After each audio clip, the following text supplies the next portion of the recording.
a budding UX designer. Basically, I'm a civil engineer and I was involved in several other things before. And here I am now. You guys can, and maybe like at the end of the session, I'll drop my LinkedIn ID and in the chat box. Kindly connect with me. I would love to learn from you and also love to be in your network. You can also learn from me. I like having valuable conversations, so feel free to drop a message if you feel like. It's about me. Let's get into the slides. So today we'll be going through this book called Show Your Work by Austin Kleon. Um, Before getting into this book, I want to know how many of you are introverts here. So yeah, let's have some conversation. How many of you are introverts here? Maybe like you don't even need to unmute, like you can just drop a message. You can just. Guys, am I audible? Yeah, you are. I think an introvert won't come out so easily. Yeah, like That's a wrong question to ask an introvert, to be honest. I'm sorry. I was like, that's a wrong question to ask an introvert. You can find it out. Ask who all are extroverts. Then every extrovert will respond. Whoever did not I, respond is an introvert. I can So understand that Aditya is an extrovert. yeah, totally. He's responding. And someone is typing. I believe there are some introverts out there. Oh, Aditya, you're typing. Okay, God. Okay, Judah, you're an introvert. Okay. All right, Batul. Okay.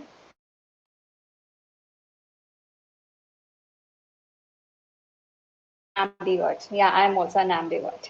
Okay.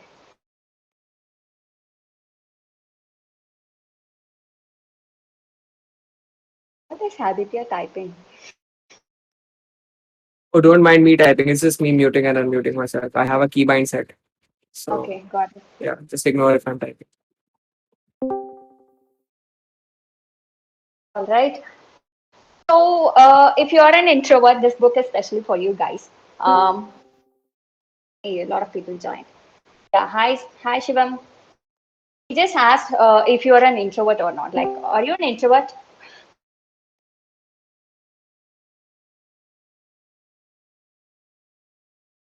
Did he even do? Okay. So, yeah, if you're an introvert, this book is especially for you guys. In general, I'll tell you what you can expect from this book. This book can be a motivation for some. It's going to help you guys break that shell, or else you can also take it as a strategy or guidance for your future work. Okay, so let me get into the slides. Sorry, this is my first time. Excuse me.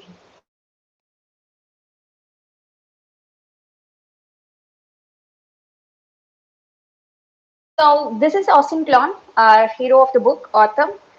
So he's basically a writer who can draw. And this entire book is going to be his perspective, right? So I thought before getting into this perspective and how about his thought process, it would be nice to understand his persona. So I'm just thinking from a UX perspective. So let's understand his persona. Maybe here I have a fan made video of him. So we'll get into that video to understand what sort of person he is before getting into his thought process. Just to play this. Sorry.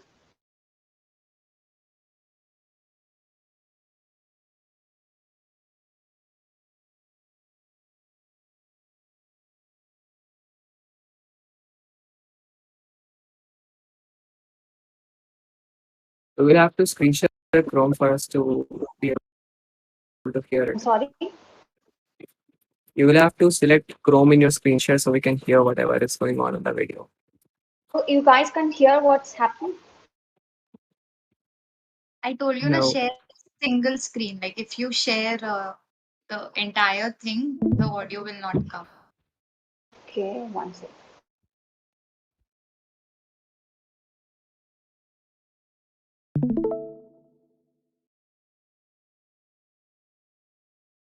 How about now? Mm, no. How about now? No, I cannot hear. Okay. Did you share Chrome? No, you did not share Chrome. No, I didn't. One second. Oh, it's Chrome only. I think it'll work. Play once. Acha. No, not working. Nope, not working. Go on. One second. Yeah. Make sure you stream Chrome. Try it again once more.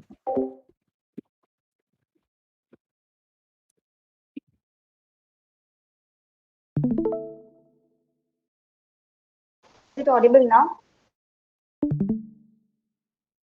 Is it audible now? Just a second. Like it's loading for me right now. Same.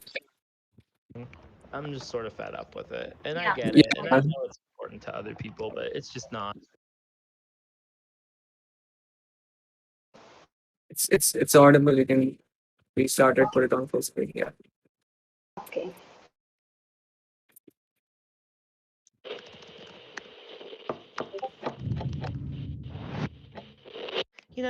People shouldn't have to hustle. Isn't everyone tired of hustling? I'm just sort of fed up with it. And I get it. And I know it's important to other people, but it's just not. It's just something for me that I made poetry at night not because it was a side hustle, it's because it was keeping me alive. It was keeping me from hating my life. It was keeping me from I was working this job and it was a fine job and the people there were really nice. I had good benefits and I was taking care of my family, but like, who wants to go to work every day? No one. Right.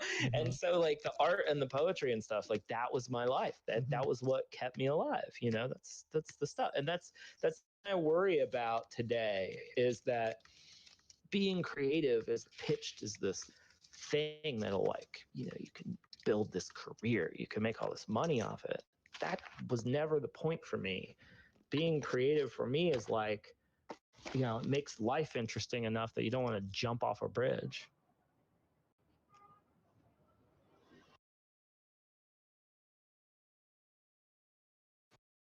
So, yeah. So this guy, one second.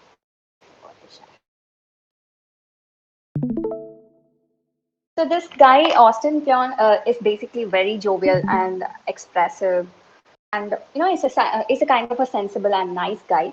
Um, he gave a lot of interviews and also TED talks. They're all in YouTube. You can go and check it out. So now we got to know what we're going to do. Like, let's get deep into this book called Show Your Work. What this book is all about.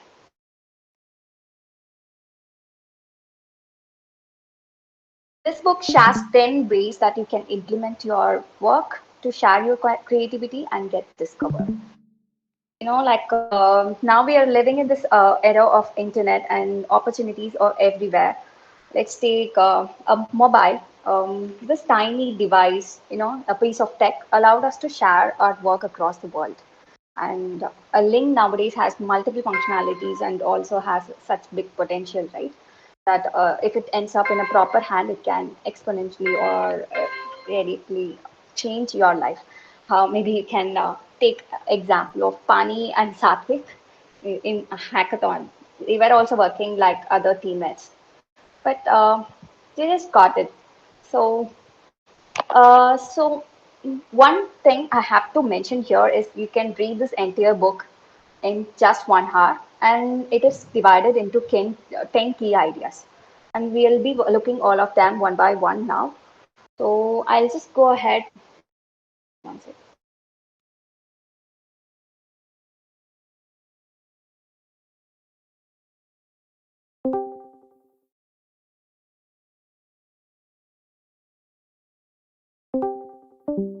Guys, am I audible? Yes, you are. Okay, I will go ahead.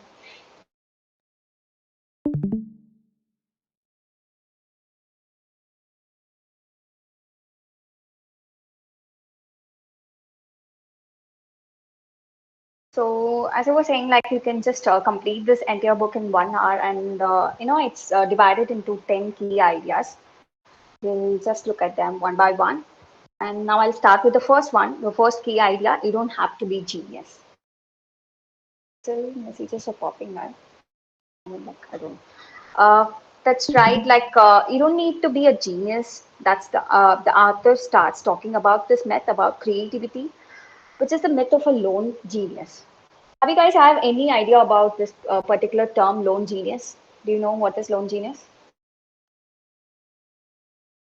Nope. Okay.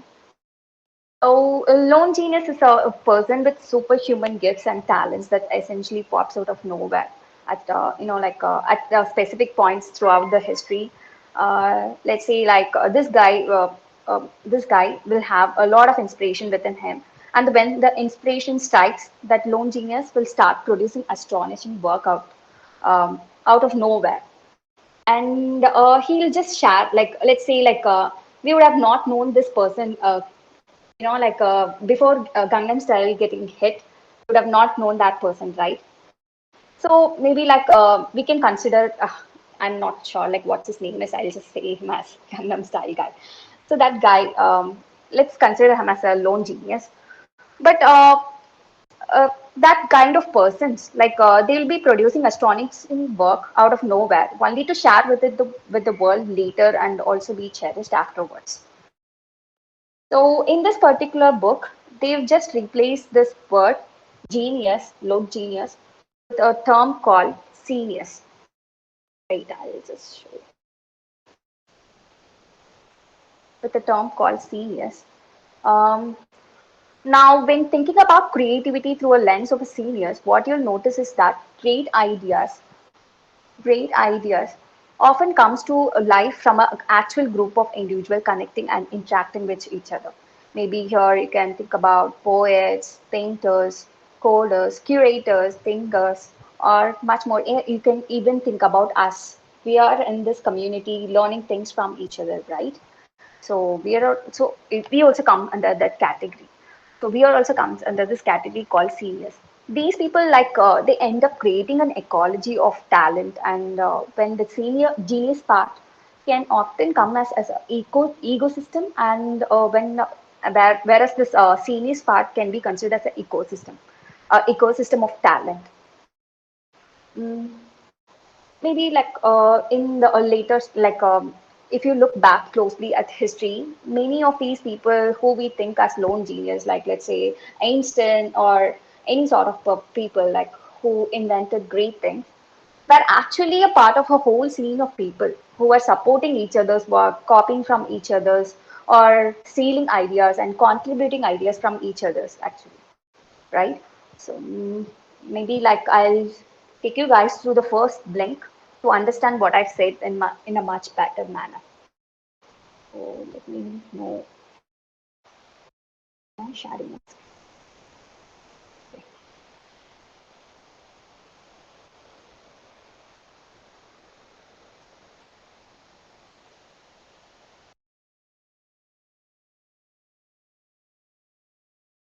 Cannot hear. Is it audible to everyone? Is it audible, guys? No, it's not. Okay. Have you shared Chrome only like you did the last time? Yeah.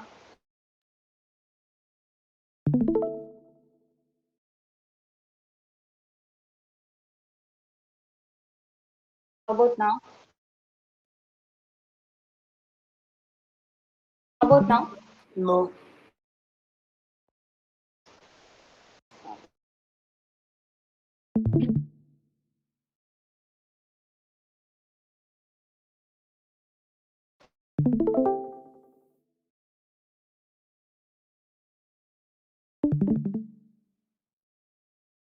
Blink one of seven. Yeah, it's audible.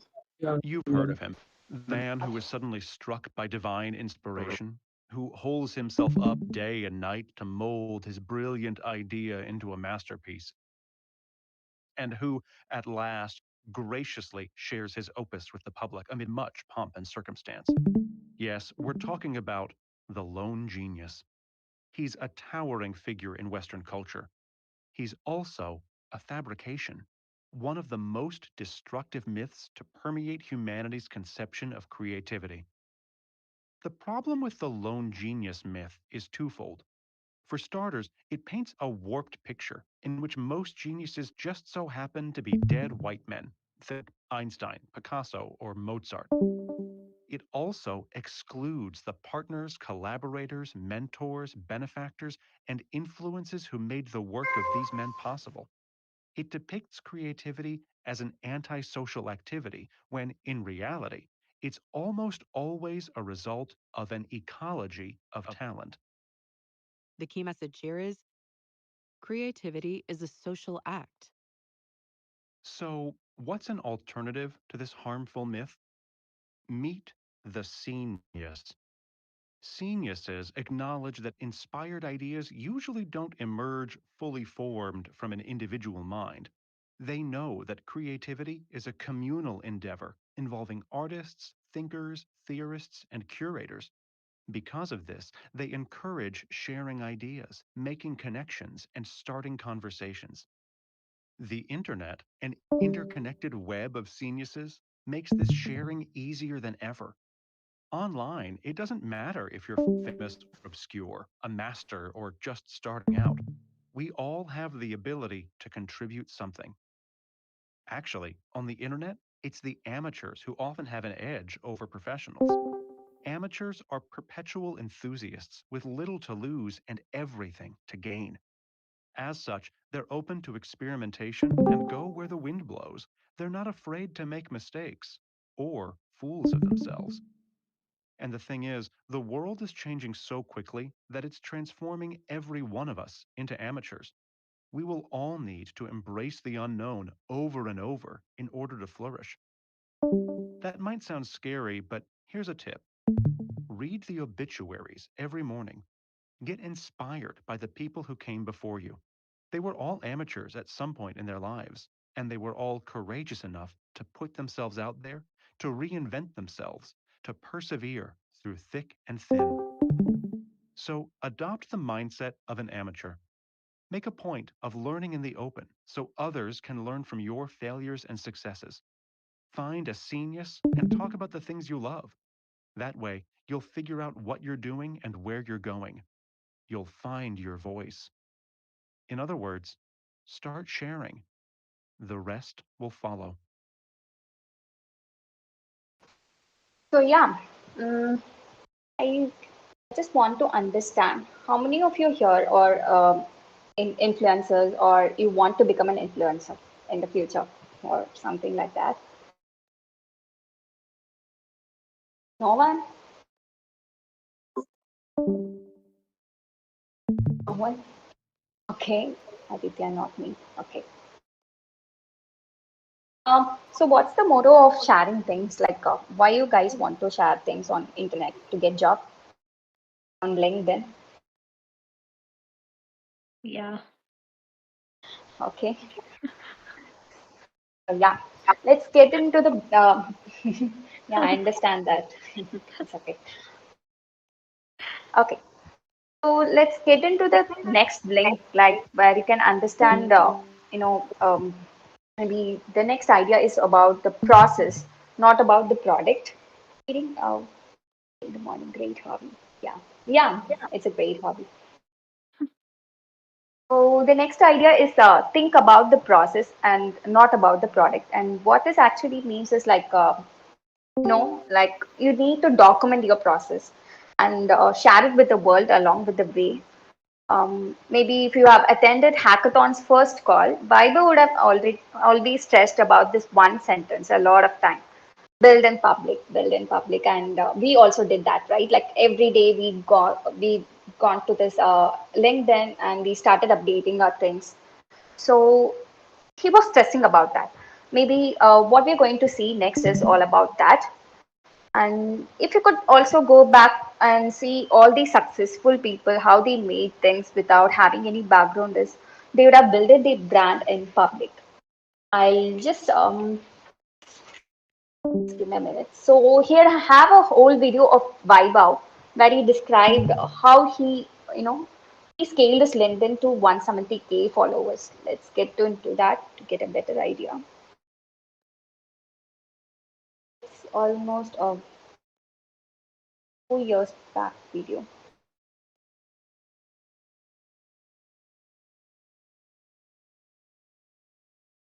Introduce video, but you and Uber years old, and I need to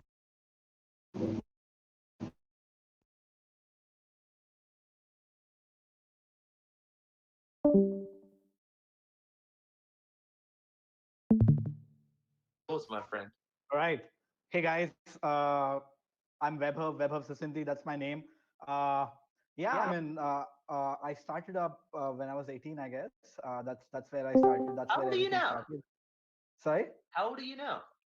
I'm 26. This is very Nice, old. nice, good man. Yeah, started when I was 18, back out of engineering college. A lot of people attending this show right now are probably engineers too, because that's how it works in India, right? So I started up there. I started this small, digital media company where we did everything from building websites to, of marketing, right? So I ran that for about 3.5 years, raised a round of investment, had a fancy little office. It was a lot of fun days, fun time. But when I was 21, I just got bored of it, saying, hey, like, what am I doing? I'm 21 years old and I need to learn because I'd become a sales guy, which I didn't want to become, right? And that's when I was working with Uber. I mean, I was basically helping Uber with marketing initial days as a Hmm. client. And then it turns out that I applied and I made it. And, it was a fun story to say because I actually thought if I could make it to Uber. I'd made it to Google by then, but I said no. So it would be a nice story to tell my clients saying, you know what, I made it to Uber and Google. And I said no. So that'll be a cool thing to do. But I did. And eventually I made up my mind to join Uber. And I launched Uber in India, multiple cities inside India, helped Uber to grow from the days of clocking 100 trips a day to getting to a stage of million trips a week, which is a fun ride because that's the Uber way of growing businesses. Worked there for 4.5 years, traveled the world with Uber, and then finally decided that I need something fun to do again because Uber had grown too big, like way too big. And That's when I want to come in here because I think I knew you when you were the marketing manager at Uber for India, and yeah. you were already doing loads of crazy stuff on LinkedIn. So there seems to be a parallel timeline here because you've got Yeah. your kind of this is my career. I did a startup journey, then I did an Uber journey, then I did a break and go to Mexico and leave Phoebe behind journey. Don't know what that's about personally. And and in parallel, you did this whole LinkedIn thing. So can you also give a similar narrative, but in terms of like LinkedIn, like how did that all come about? Where did it start? Because getting from zero to 120, I don't know the number, but 125,000 plus followers is absolutely ridiculous, right? So Yeah. can you, like at a high level, talk through how that journey? Yeah, I mean that started, I think, in my third year or fourth year of Uber, Okay. when I was like, So that's when timeline, how many years ago was that? I know that you're an old man now at uh, 26, old man. probably like 1.5 years, 2 years max. Okay, Uh, but so 2 years ago from today. yeah, not even 2 years. Actually, it'll be 1.5 year, not more Okay, than that. okay, 18 Yeah. months. Okay. Yeah. And then initially when I started, right, I had no intention. Like I was super active on Facebook before that, but then Facebook reach just went to dogs, right? And Okay. then it was not giving me the kind of engagement or reach that I wanted. And I just tested with LinkedIn. I made a nice little post, and I got decent traction, like about 15, 20 likes. And I was like, oh man, I've never even tried this platform, and it's giving me 15, 20 likes and decent, 800, 900 people reaching the content. I said, okay, this makes sense. And then all I did was just share my thoughts. Initial days was just about that, just share my thoughts. And it was actually doing pretty well because this is back in the day, even when, like people were not even considering LinkedIn as a social network, right? So They you were a considered, little bit ahead of the curve almost, weren't you? Because Gary Vaynerchuk started blowing up on LinkedIn and saying LinkedIn is like, amazing. LinkedIn introduced video, but you were probably there about a year before that, I feel like, before any of that was kind of happening, maybe. not really, because Okay. Gary is a crazy guy, right? Like, irrespective of if a platform works for him or not, he just He tests it. makes it work. Yeah, he just makes it work because of the persistence and the team behind him. So he was still, I mean, creating a lot of content. In fact, someone else who was creating a ton of content was Neil Patel, right? Who was a famous So I'll just stop it over here. So yeah, this is what it's about. Like in old days, like we were not having enough source to show our process, right? Like what we are interested in or what we are involved in. We were not having enough source to show what we got to the people. But now with this digital era, like you can showcase your process using the abundance of internet, and like people these days like knowing the process than the end product. It's like you don't need to post an app spec to know you to show the people like you are a fit person. Maybe if you are an influencer, you just want to like you want to show your interest on fitness. You maybe like you can put a regular diet or you can put your regular workouts along with the app spec. That way you engage with the people. People get to know that you are people get to know that you involved in this process, and they know how you did this, and they find you as a trustable one. It's like you're allowing them to know about your behind the scene. So the same thing, like maybe you can maybe you can post what you are working on, like for example, for this instance, like in hackathon case, you can post what we just posted, right? The same thing happen. The same thing you can follow. Like you can post your works or your project status or even what you're interested in. Or it's like you don't have any end product in your mind. You're just sharing your ideas and the processes.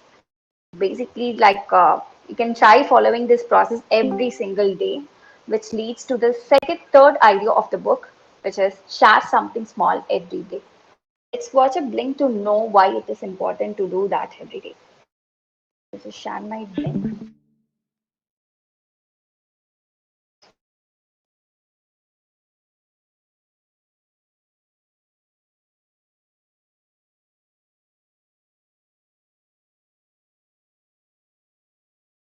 Blink 4 of 7. As we've seen, generosity trumps genius. Generosity also generates generosity. The more you open up and share, the more ideas, feedback, and connections you'll receive. Think of your newly built online space as your Wunderkammer or wonder chamber, a cabinet of curiosities that displays your desire to learn about the world. In 16th century Europe, that curiosity might have manifested as a collection of skulls, jewels, and taxidermy specimens. Today, it might be more along the lines of your favorite books, records, or artists. The key message here is sharing your interests and inspirations will attract your people. The thing is, collecting and creating aren't all that different.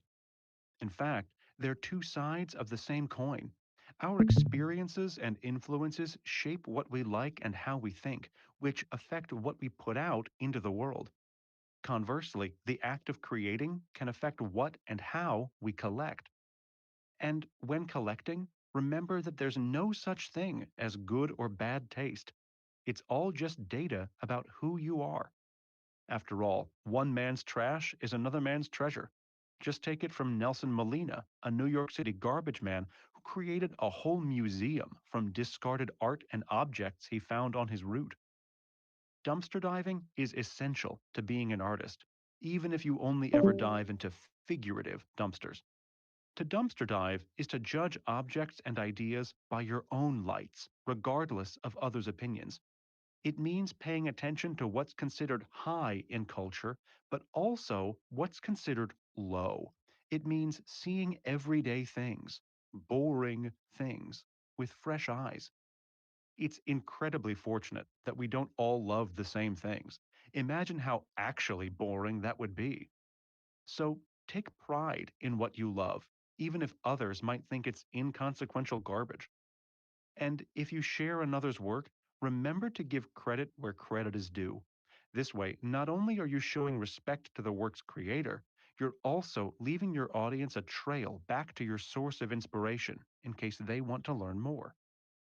Ultimately, sharing your true interests and inspirations lets others really know who you are and what you do. Sometimes it does this more effectively than your actual work. So stay honest and open about what you like. If nothing else, it'll increase your chances of finding people who like the same things.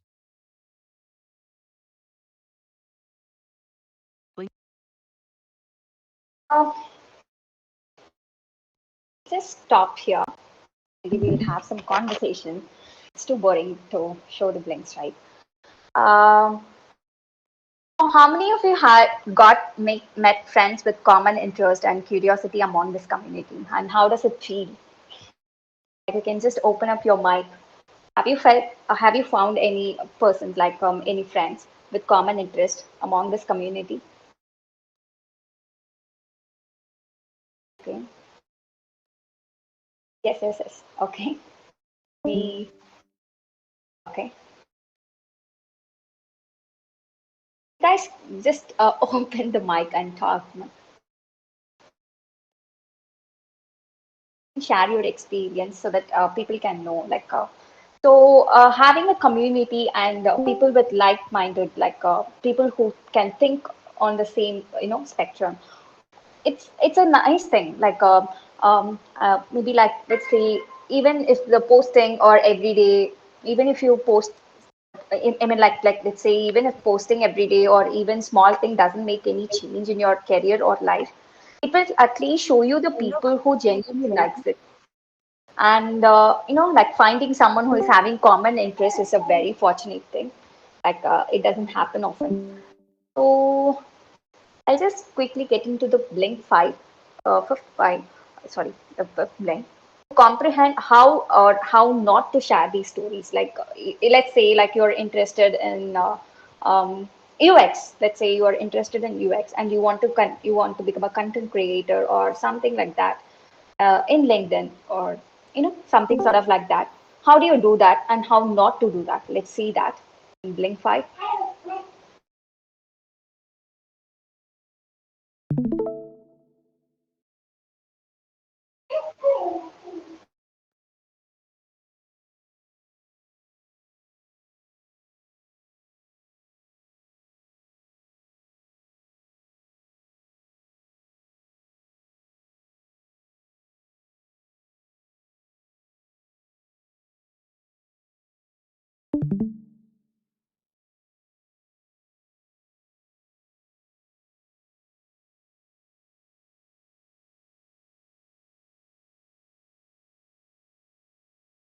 Abhinami, you're not the blink is not audible. Oh, okay. And here, okay. Sorry, guys.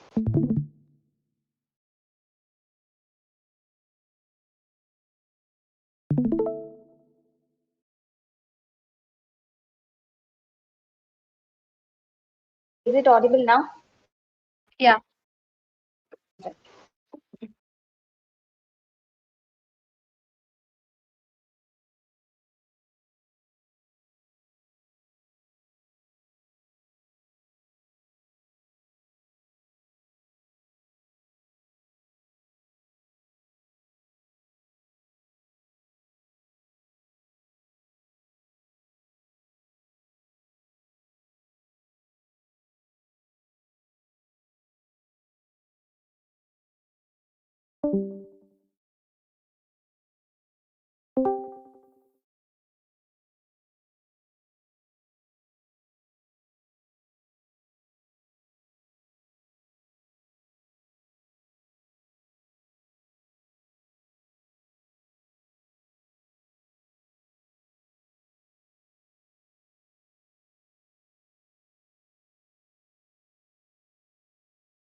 Cover letters, grant proposals.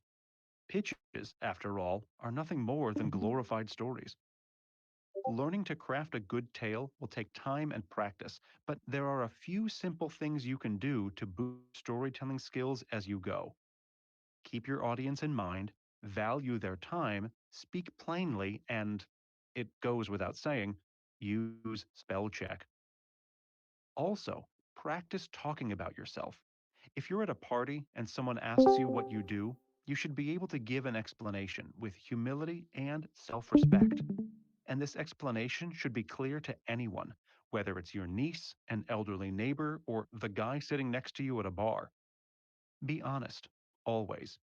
If you're unemployed, for example, don't beat around the bush. Plainly state that fact, and then mention what kind of work you're interested in pursuing. The same goes for writing a bio. Stick to the facts and don't try to be cute. Short and sweet is the name of the game. Right. Blank 6 of 7. Speaking of stories, here All right. I can see that Batul, dropped a message regarding Tanya's LinkedIn post to on how to get engaged more. Maybe Tanya, you can turn on your like you can unmute yourself and have a give your perspective on that. It will help us. Which LinkedIn post can you just repeat that thing? Can you check the VC's comment? I mean, like the chat box. Just just a second. I'll this might help you. How to engage more? It was basically I was asking different people, like the designers all over, like how to engage more on LinkedIn. So the responses which I got, like we should use a hook model, right? In the post now, we should use a hook model, when we're posting something, the post which should start with a story, like the first line should be very catchy, है ना? Then only the person will read it, and it should not be very long or very short. Like it should be medium in size so that people can just snip it, like they can just skim it over. Then the story should like start, and the post should end with a CTA, like how the users will engage with the post. So this was the basic thing. So Batul also commented, I remember, like what all points you can add, like should be related to everyday life, like how people can relate to everyday things of UX, or other than that also, other than design, or something related to what they can just quickly grasp it, like something which is very catchy at once, like okay, this person is talking about this thing, because nobody will read your post, unless and until they're not hooked, like okay, what they're talking about, okay, let me see Yeah. what it is going. Other things like some practical tips you should highlight it. You should like keep 2 to 3 lines and then put some spaces in between. These are some of the practical tips. Like it should not be very long, like nobody reads that long post unless and until it's not then you can give it in a pointer format, like some exclamation marks or something, like pointers which are you can use some icons so that people can see, okay, this is important, I can see that. So Batul is also highlighting, so in Batul's post also I can see that those highlights, and you can grasp it very quickly. So these are some of the points I got from that thing. And And personally, basically, it should be very related to everyday life, which people are actually going through. So yeah, I try to find out all these stuff only. all right, Yeah. good, Tanya. And anyone has anything to say like regarding the same? I'll You share can. that LinkedIn link if you need. You can Yeah, read yeah, yeah, sure. the Like, comments. I'll share that. yeah, yeah, sure. Anyone else want to share your opinion on this? I see a lot of introverts today. Okay. Okay. So primarily, you follow this particular cycle. Okay. The character or the hero is in the zone of comfort, and this character wants something. What he does is like he get into this unfamiliar situation. He goes out of his comfort zone. He learn.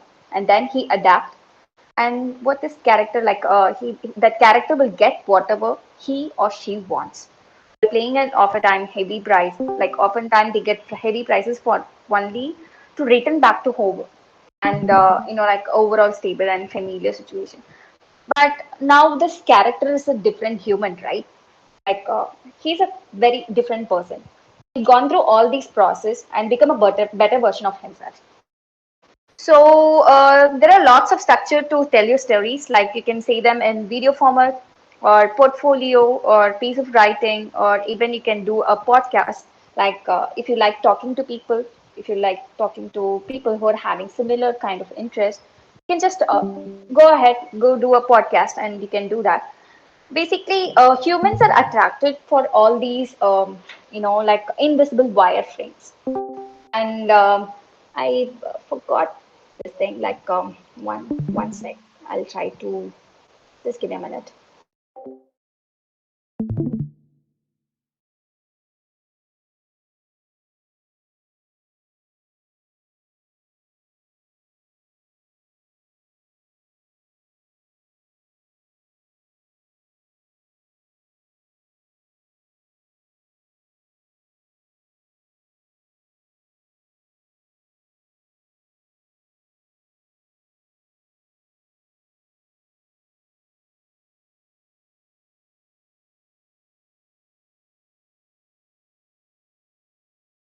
I'll definitely share my screen. Let me know if it's visible.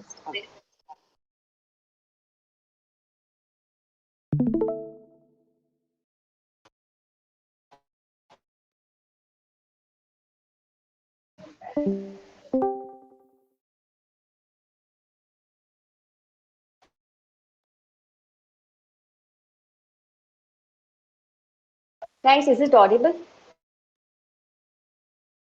I want to check them out. Is it audible? Can someone respond? Yes, yes, audible. Okay, all right. Hit that bell icon. Because what you're thinking of, I just want to add one so that the viewers get some context. Subscribe, make sure you hit that bell icon so that the viewers get some context on this podcast. I just want to add one story of mine right here. We actually 2 years back we were thinking of stopping our English channel completely. Probably it's loading only. I can't We see had actually. a Hindi channel as well as an English channel, and I sat down with my Visible core to me. like my original team, and I told them this is what I want to do. Me And I as said, well. go hammer and tongs on the mass game and not the class game. They asked me what's the easiest form of content you can do. So I said I can call smart people and just talk to them. And that was why the podcast started. Like it was just that because so I said I can get that podcast. I just want to add one that welcome to TRS Cliffs, India's fastest learning portal. Make sure you subscribe, make sure you hit that bell icon so that the viewers get some context on this podcast. I just want to add one story of mine right here. We actually 2 years back we were thinking of stopping our English channel completely because it was becoming extremely difficult to balance a Hindi channel as well as an English channel.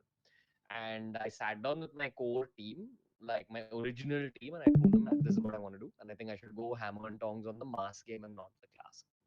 They asked me what's the easiest form of content you can do. So I said I can call smart people and just talk to them. And that was why the podcast started. Like it was just that because it was extremely easy to do. Now, 1 year in, 1.5 years in, this is the fuel of my life. And we started a Hindi podcast. It's become the main source of content. We're known as the number one podcast in the country and things like that. But just landed up here. And the other aspect of things is I feel this whole year has gone in podcasting. I actually survived the COVID pandemic from a content perspective because we were podcasting. No, so that's it. I mean, whether it's COVID or any other, Okay, I'll stop it here. So here, if you see that this guy Ranveer was not having any idea of starting a podcast, right? But why he did that is like it was the only easiest thing he could actually imagine doing that at that particular of time. So maybe for you guys, like someone might be interested in writing things, or someone can, like they can just easily edit pics, or they can just insert something very easily. Maybe you can choose your own way of expressing things. You don't need to follow others. You can choose your own comfort zone, and maybe like that's how you grow your little world and show world what you got or what you're interested in. So I'll just maybe one sec. So this takes to the next ideology of the book. What teach what you know. So yeah, let's get into the blink to get more idea about it. I think it should be already.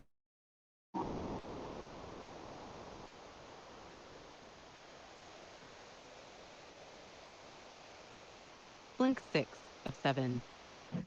Speaking of stories, here's one for you. In 2010, the author visited a dinky Texas meat joint called Franklin Barbecue. Back then, it operated out of a trailer off an interstate highway.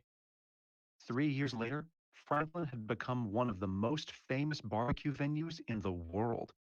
A line of hungry customers now trails down the block 6 days a week. Every day, the restaurant sells out of meat. So the author was shocked when he found himself watching pitmaster Aaron Franklin explain in front of a camera crew exactly how he smokes and prepares his ribs. Why on earth would he share his precious trade secrets? Well, Aaron said, the technique of barbecue is, in fact, pretty simple. Mastering it, on the other hand, is hard. The key message is this: the more you teach, the more you'll learn. And that's the thing. Teaching doesn't breed competition. Not immediately, anyway. Just because you know how to do something in theory doesn't mean you've mastered the technique. That can take years and years. On the flip side, the more you teach and reveal about your work, the closer people will feel to it, and the more they'll teach you about it in return. Another way to expand your learning is by turning down your own volume and just listening. No one wants to be human spam, the kind of person who isn't interested in anything but himself, and we know that powerful art is never made in a vacuum. So while you're honing your craft, ask questions, be a fan, be thoughtful, and look to connect. In short, be what the author calls an open node. By being an open node, you'll naturally start to attract your people. Don't focus on gaining more followers online or following people you're not interested in. Talking to people you don't want to talk to about things you don't want to talk about is just a waste of everyone's time. Instead, when it comes to followers, prioritize real connections and organically build a network of people who are actually invested in you. These are the people who share your passions and obsessions. Nurture your friendships with them, support them, and collaborate with them whenever possible. Which brings us to a final note. Banish the vampires in your life. To the people and things that suck out your energy, leaving you feeling drained and exhausted, say, once and for all, be gone.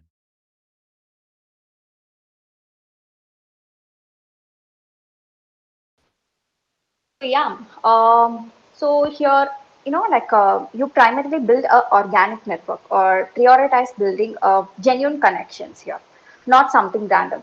Only if you build such kind of connections or people, like only those people are going to share your work or even understand your work. Else, if they don't understand what you're doing, or if you're not getting any idea of what is going on, then obviously like they're not going to support your work.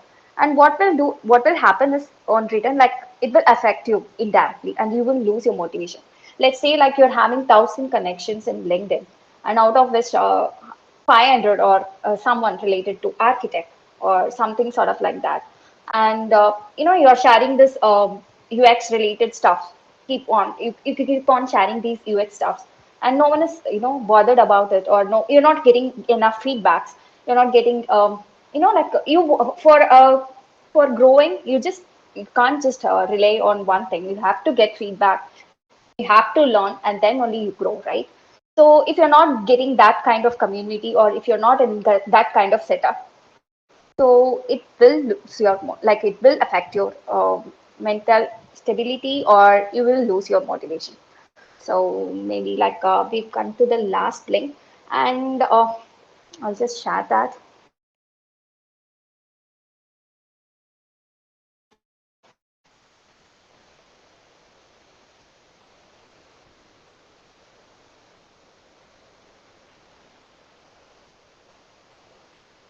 Blink 7 of 7. As soon as you start making any real money, a lot of people are going to label you a sellout. In their twisted view, if you're not miserable and struggling, you're not a true artist. But the starving artist is a romantic, not to mention false, ideal. Having money does not automatically corrupt creativity. We all need to be able to eat and pay the rent. Many beloved works of art were made for money. Cases in point, the Sistine Chapel, which the Pope commissioned Michelangelo to paint, and The Godfather, which Mario Puzo wrote because he was sick of living in debt. The key message here is for lasting success, sell out and cultivate grit. If embracing the opportunities that come your way means being a sellout, so be it. If being ambitious or trying something new means being a sellout, you got it. Go for it. Maybe you're changing, exploring, or taking a risk. That's what a life of creativity is all about. In any case, be proud of your successes, as well as the successes of your peers. Every career has its ups and downs. Luck certainly plays a part, but grit plays a larger one. Often, the people who achieve their goals are the ones who've simply stuck it out. So, as the author says, don't quit your show. Instead, ask yourself, what's next? Literal chain smoking is disastrous for your health, but if you apply the concept to your work process, you'll never lose momentum. Light up your next project with the embers of your last one, reflecting on what you weren't able to get to or what you could have done better. Then, jump right in. That said, eventually you might burn out and need to search for a match. Taking a sabbatical can rekindle your flame and give you the chance to regroup and recharge. Of course, we don't all have the luxury of being able to walk away from our normal lives for a year. A practical sabbatical, however, can also do the trick. Look for daily opportunities to turn off your brain. This could be through exercising, getting outside and inhaling some fresh air, or staring out a window during a commute. By allowing yourself to completely disconnect from work for a while, you'll be able to get back to the drawing board with an amateur's fresh mindset.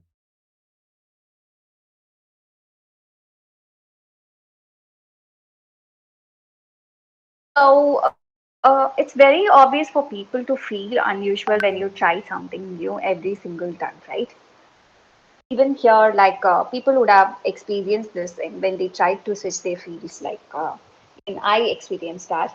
So, or when you tried out something new on the internet, like maybe like if you coming from an architect background, I'm from a civilian background, like it's different. So if you're coming from an architect background and you just started posting this things related to UX, people are just going to feel it different. Like they're going to have this question in their mind, like why did she even switch?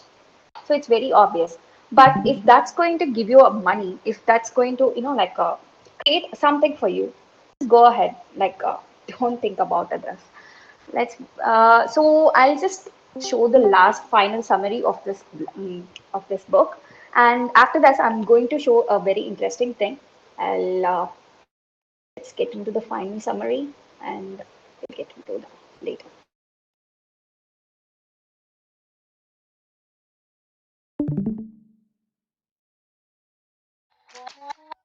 You've just listened to our blinks to Show Your Work by Austin Kleon. The key message in these blinks is that you don't have to network to build a network. By creating things you love, sharing your curiosities and works in progress, telling stories, and teaching what you know, you're inviting others to acquaint themselves with your work and with you. In the process, you'll attract people who love the same things, gaining indispensable fellowship and feedback. And here's one last bit of actionable advice: learn to roll with the punches. As soon as you share your work with the world, you're going to get some feedback. There will be wonderful comments of support. There will also be trolls. Don't feed them and learn to take a punch. To do this, first, you need to relax and breathe. Practice getting hit to become immune to criticism. That means continually putting out a lot of work. Or take it further and lean into the criticism. View it as an opportunity for a new work approach. Finally, keep in mind that your work isn't who you are, it's just something you do. So yeah, I'll quickly take you guys through the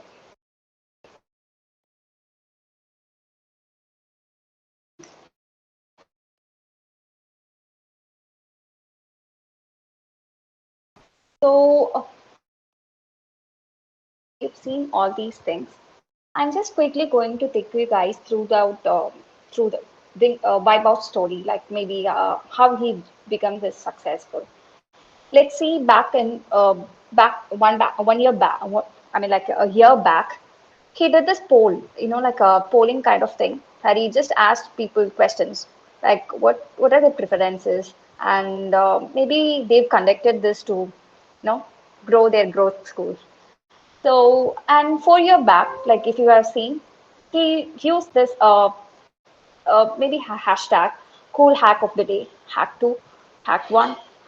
When at that particular time, he was not that famous. Like you can see, he was just having 72 likes, and no, you can't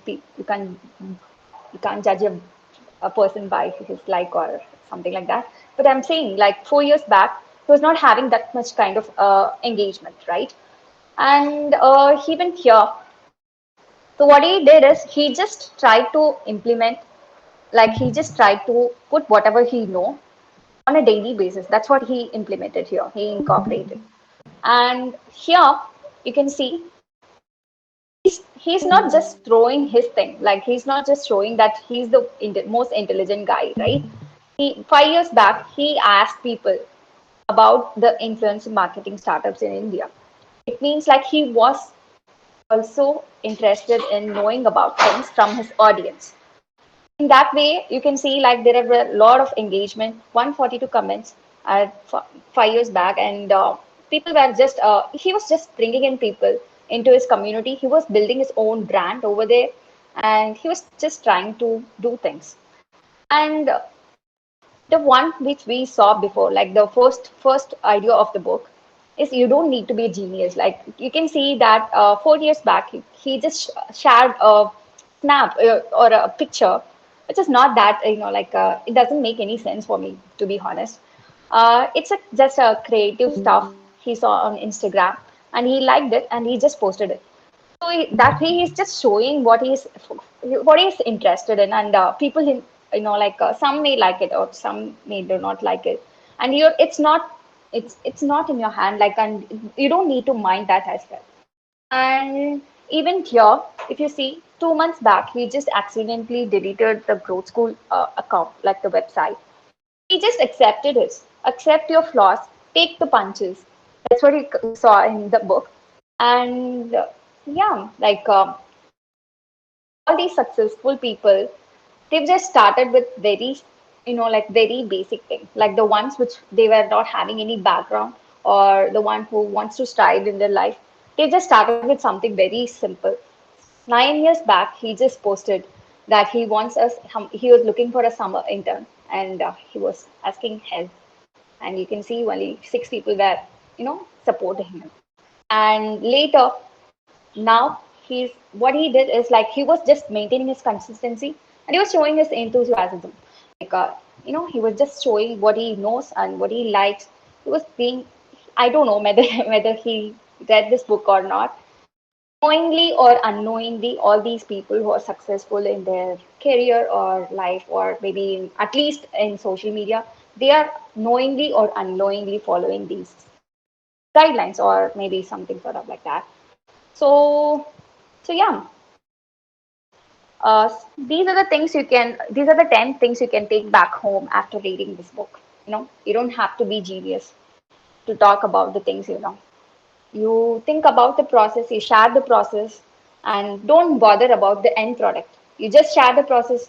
People are so interested in knowing about the behind the scene, not the end product. Like even if you're not having the end product, just show what you got and share something small every day. Open up your cabinet of curiosity. tell good stories, learn how to tell good stories, learn from others, and teach what you know. Even if it's the smallest thing, do teach. And of course, while teaching, don't just go and spam people. Don't just force people to know, don't just force them like you are the most intelligent person or you're the one who know everything. Allow people to explain, learn, listen, and try to get things from them. And that's one way of engaging. That way you allow you that way you get a lot of attention as well in a good way. So learn to take punch. Like when you are putting your work, or when you're genuinely interested in something, and when you're uploading or something, you're doing something, you're going to get feedbacks. You're going to get negative feedbacks, positive feedbacks. Don't take you have to take both of them equally. And yeah, when things are turning out good, and if it makes if things are giving you profit, if you could able to make money out of it, just go and sell out things, man. You don't bother about anything. And the final thing is, it's very hard to stick around all these things, and only the people who stick around all these things are the ones who become uh, like it's a new way of becoming an entrepreneur. You start a YouTube channel, you become an entrepreneur someday. It's very new way of becoming a big person these days. So breathe in, breathe out. 1 hour into the book, show your work and all the people. That's it, guys.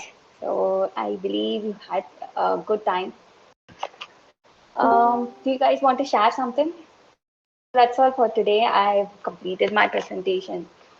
So if you want to say something, you can just go ahead, turn on your mic, and you can talk. Nothing? It was like very interactive and a good session. I like it. Okay. Yeah. Okay. Thanks, Aditya. So much useful insights. Okay. Judah, you proved that you're an introvert. Come on, turn on mic and talk. Thanks, Batul. Thank you. Yeah, it was very interesting and Yeah, useful thanks. too. Thanks. Okay. I'm not Palani, like it's my father's name. I'm Abhi. Himanshu. Hi, the research done behind your blinks were great. I mean, you dig down a lot many things. You Yeah, thanks. showcased a lot many links. That was great. I liked it. Thanks, Tom. I'm sorry, like your name is Thomas. Elizabeth. Yeah, it was great, Abhirami. The efforts you put down, like making the presentation also, it was good actually. Yeah. Thank you, guys. Thank you. I think it's already late. Have a good Uh, sleep. Okay. So yeah, let's disconnect, and we'll meet you on next session. Like